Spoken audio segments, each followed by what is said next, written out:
My name is Scott Challoner, and you are listening to the Leaders Council podcast for the people who run the country and the people who keep the country running. As regular listeners of this programme will know, part of our mission here at the Leaders Council is to bring you a variety of distinct perspectives on leadership. And to that end, we're joined on today's programme by Tom Millar, a cloud security and IT sector entrepreneur with almost 30 years of experience in the industry, who currently runs the fast-growing startup business, Venari Security.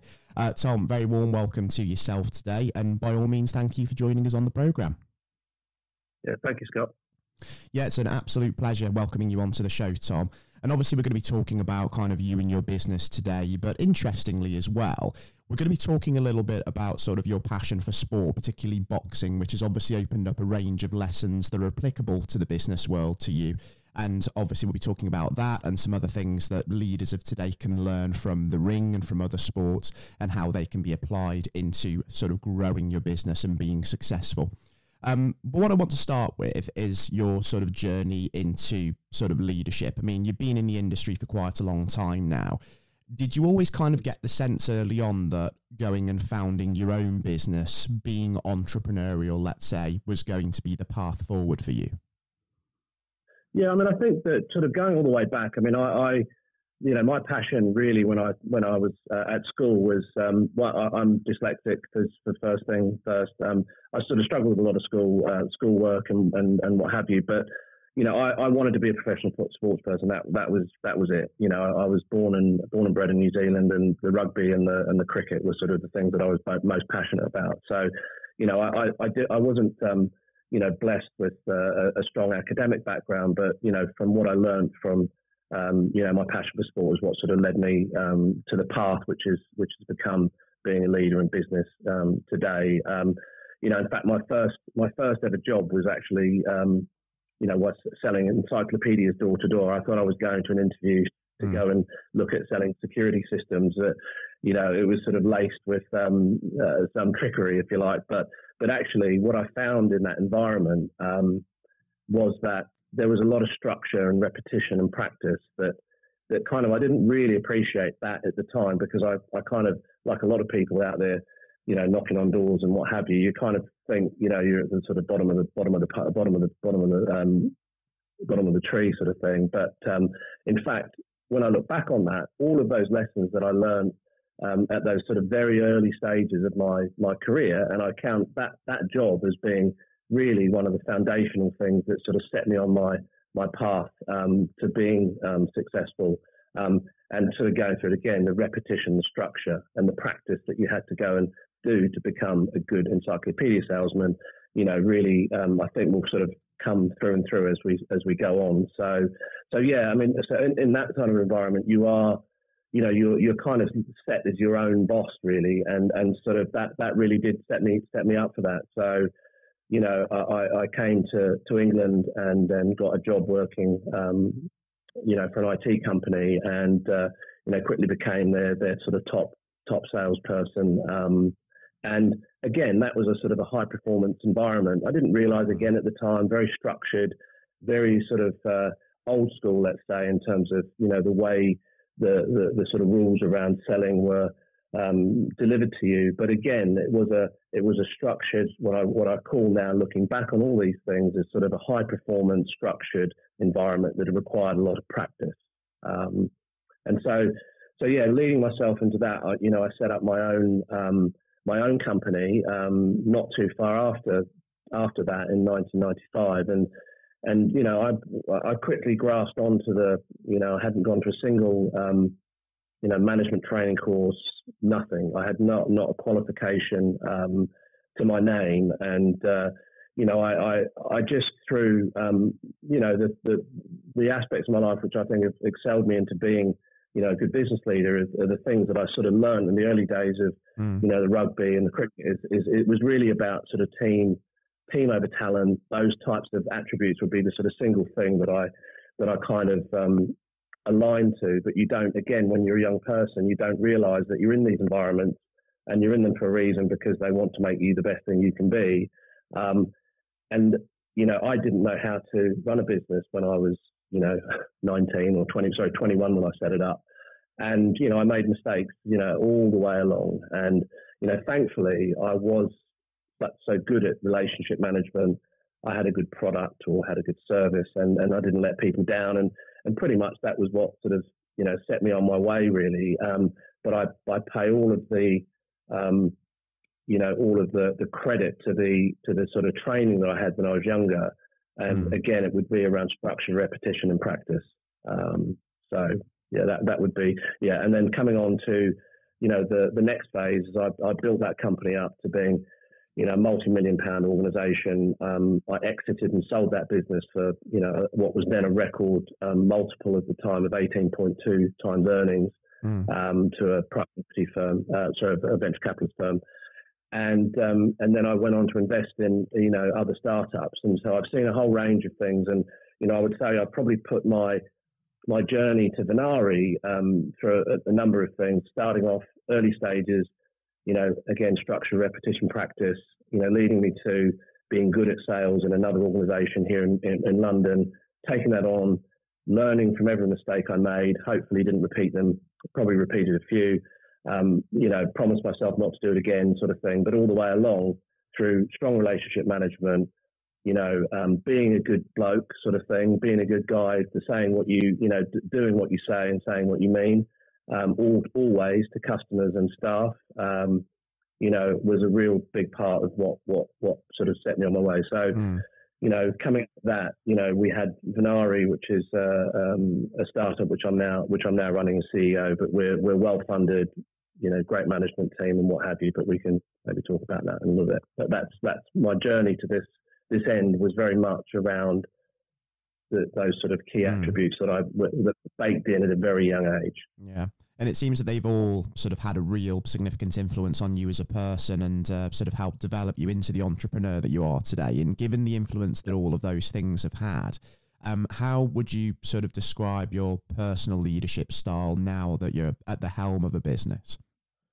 Yeah, I mean, I again go back to the sort of summing it up in just a couple of words. It's team over talent. Quite simply, it's all about team culture, structure. I learned from, one of the leaders of the special forces here in the UK that you cannot, deliver a strategy without first having culture and then a structure to deliver that. And they were the sort of three attributes that I've sort of taken forwards in my leadership, is that, really defining the simple things that you need to do and do them really, really well. I think a lot of the issues we come up against and things you learn as you go through your career is that you, as a small business, you're just doing too many things, and it's a really difficult sort of cycle to break. But eventually, through people that you listen to, mentors that you may take on board, non-executive directors, whatever these people are, that if you listen to them, are ability to take instruction and listen and want to learn. Is really a real key, a real key thing to, so I would say, sum it up, it's really team over talent, going back to, all the things I learned in sport, really, because I didn't really have any of the other management training and, academic education or anything, excelling in any of the other areas. So I was very much related to sales, great relationship management, really good at listening and taking on board others' advice that have been there and done it before. And and then trying to deliver and if you fail, get up and do it again, and repeat. So that's so I like to think that it really is about team over talent. Yeah, and it's also that sort of responding to sort of failure and setbacks, isn't it, as well, and learning from that. It's that positive mentality rather than seeing setbacks as a terminal thing, because every single time that you sort of go into leadership and you're running a business, you're always going to face challenges along the way. You're going to learn along the way that you're never a finished article, you're always learning. And I suppose sort of taking on a startup business, I mean, the last couple of years have probably been one of the biggest challenges you could possibly face with the COVID situation. And obviously, I think it would be a bit remiss of us if we didn't touch on that briefly. How was it sort of for you addressing that challenge and guiding your business through the pandemic, particularly in your line of work? Because when it came to sort of the IT and the technology industry, businesses have tended to do sort of quite well in that arena over the last couple of years, haven't they? Yeah, I mean, it's an interesting area, really. I mean, I invested in a company that failed during not adequately preparing themselves financially, and I'd invested in a company that, because the planning and failed, failed to plan, prepare to fail sort of thing. Not having the cash reserves to sort of see them through, a couple of months out meant that the organisation wasn't able to raise funding, and so I took the decision to acquire this company in the middle of the pandemic. Okay, which was, for me, quite a big task, because I didn't intend on becoming a CEO again of another company.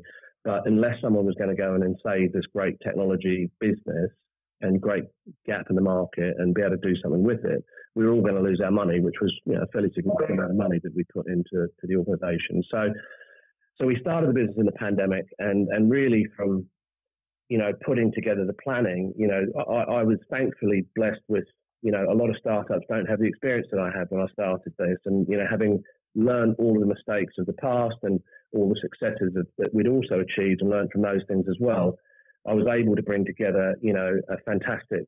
We already had a great technology that was, and it served a purpose and a gap in the market. Because of the management team that I was able to bring together, and because of my experience raising the money, that we raised £6 million in our first raise, which for a startup is, we're sort of sitting right at the very top of the triangle. Not that many organisations raise that much money to begin with, but by having the experience, by having a strong management team, a great product, or a great product that we could, further develop it into being the real article. We were able to raise the money and then, go on a journey of acquiring the people to come in and help the business. That meant me having the opportunity to bring in a great leadership team that many of those people that I'd known. So it's almost a tale of someone else's failure, which is the startup, leading to identification of an opportunity, and then having the opportunity to come in and sort of save that business and all the staff that were in it. So there was 15, 16 people in the company, and being able to turn a bad story into a really good story. And we're at the very early stages of, making our way as, one of the leaders in, encrypted, traffic analysis, which is a really interesting space. So but the pandemic was, something that in the tech space, as you've mentioned, was something that actually did create a lot of opportunity for lots of organizations. It meant that, organizations, we'll come back to this preparedness thing again, organizations that had planned to move their businesses to the cloud and what have you, were less vulnerable to system failures and scale and all these things, because typically before we entered the pandemic, just don't quote me on these numbers, but let's just use the 80-20 rule, that previously, before pandemic, 80% of our staff were in the office and 20% were at home.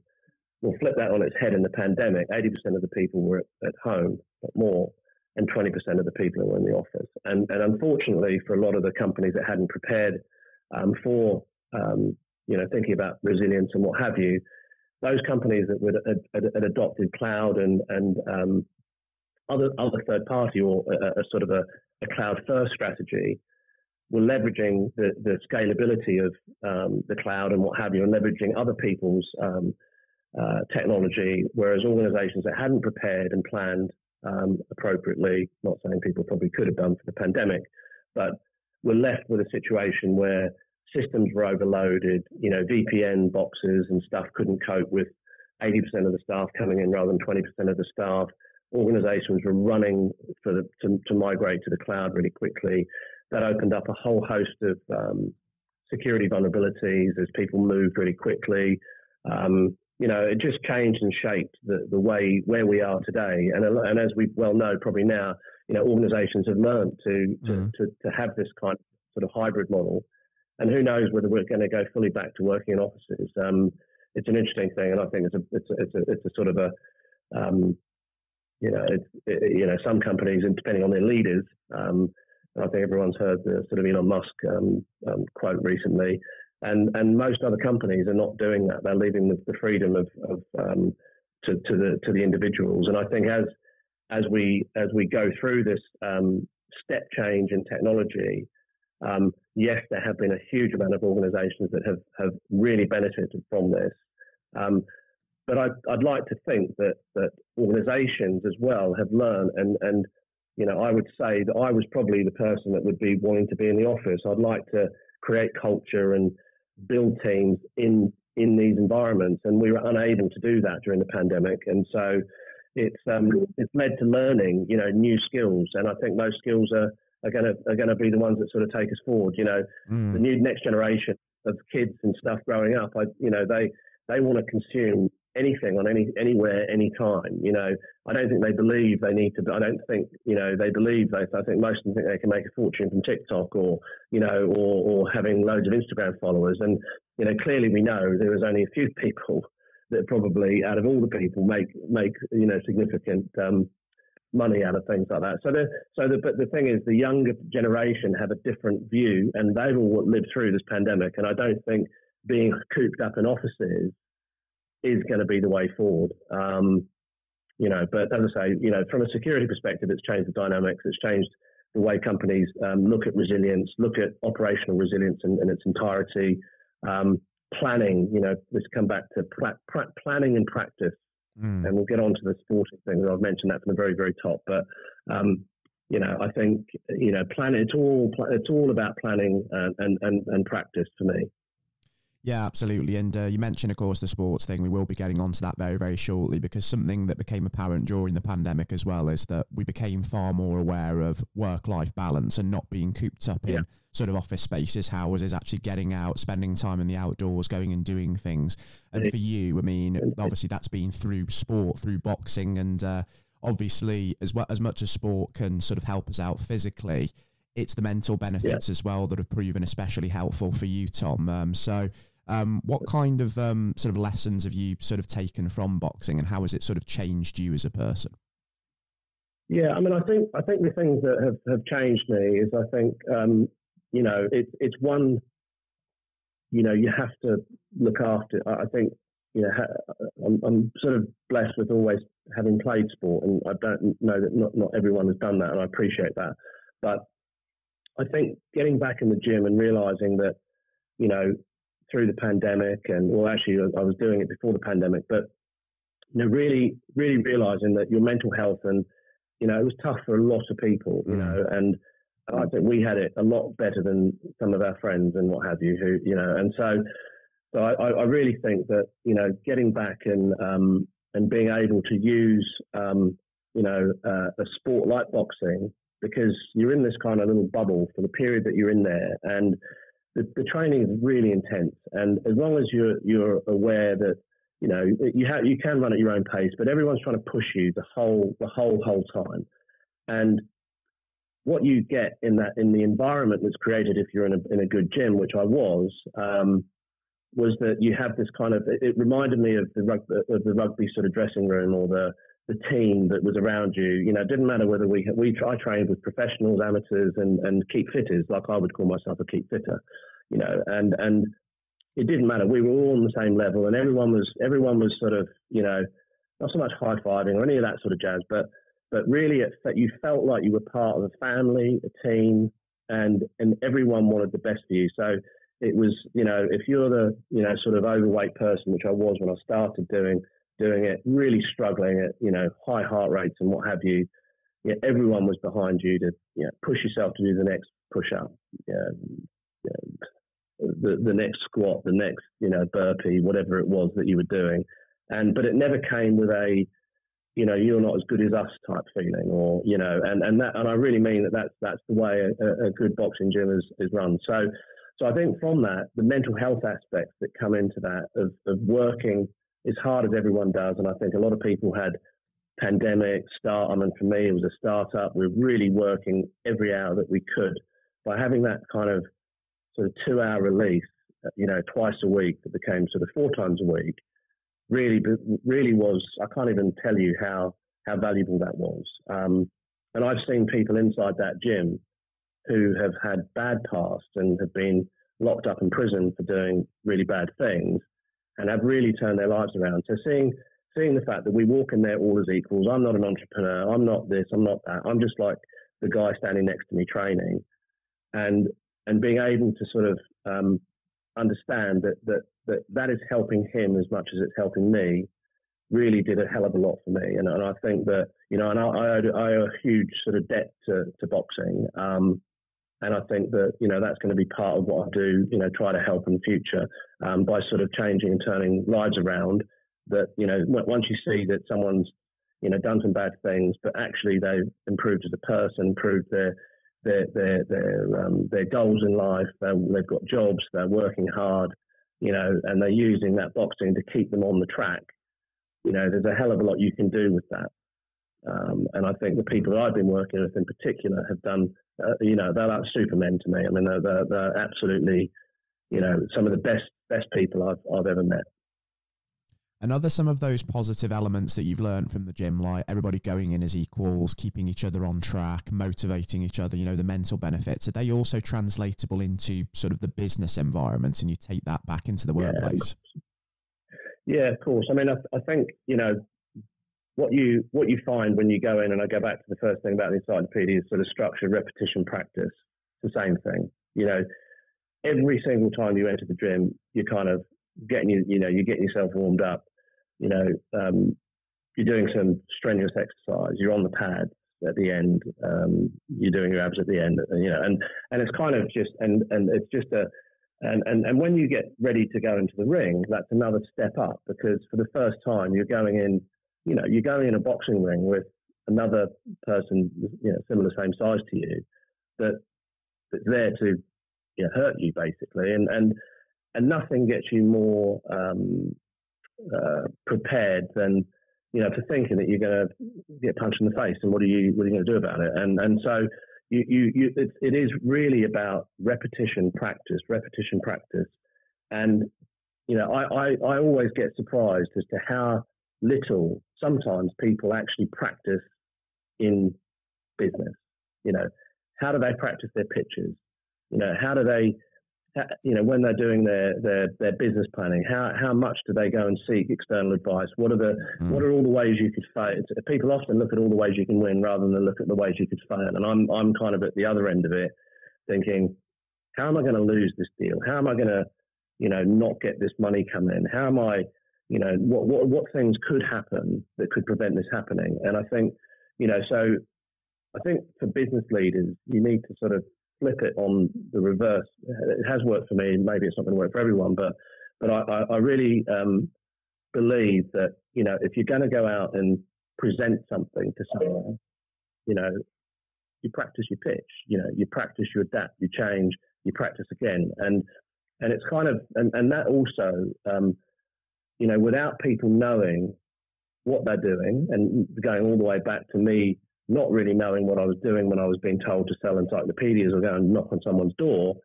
it was that repetition. So you kind of it just happened. So, and obviously culture and, creating a high performance culture in a business is all about, people just doing things without them actually knowing that they are actually doing the things you've trained them to do. It just becomes natural. And I think that the boxing thing, I mean, I in my one fight that I had, I probably boxed over 35 rounds with different boxers. And, I was so prepared and I was not prepared to fail, if you understand. I was accepting that I could fail, but I was going to give myself the best chance I possibly could. And thankfully for me, I was far more prepared than the other guy. And I won in the first round and knocked him out in 43 seconds. So it was one of those things, and that if you do and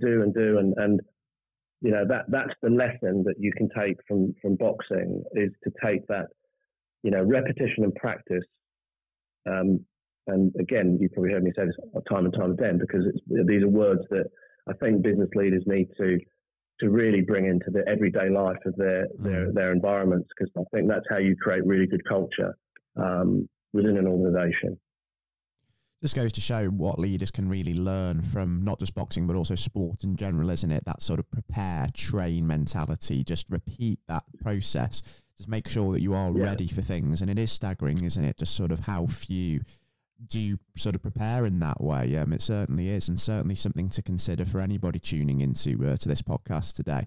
Yeah. And having sort of summed up those lessons that you've learned from sport so well, Tom, during this session, I'd be interested to understand, actually, just before we wrap up, what your plans and ambitions are for the next 12 months, both in and outside of the ring. Yes, I mean, I want to. So obviously, we've got not obviously, but Venari has raised a significant sum of money. We're now going to market. We're selling our product to some very significant organisations right now.